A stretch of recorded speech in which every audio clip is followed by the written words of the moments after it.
राजा भोज दान और विनम्रता का प्रतीक। बहुत समय पहले धारा नगरी में एक राजा राज करते थे, राजा भोज।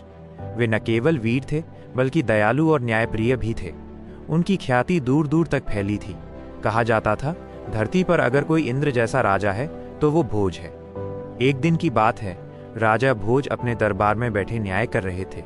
तभी एक गरीब ब्राह्मण आया।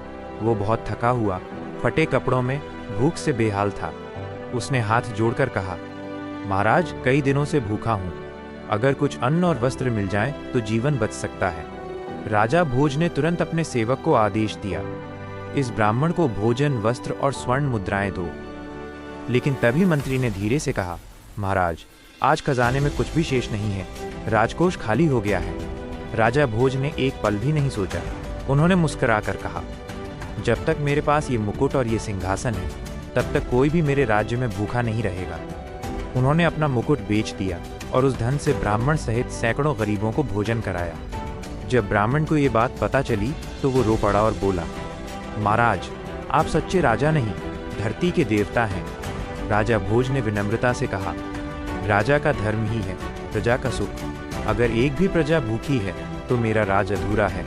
शिक्षा, असली महानता धन में नहीं, दान में है।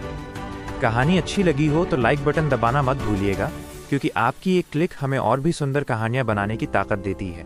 सब्सक्राइब करें और अगली कहानी में फिर मिलेंगे। जो दूसरों का दुख समझे वही सच्चा राजा होता है।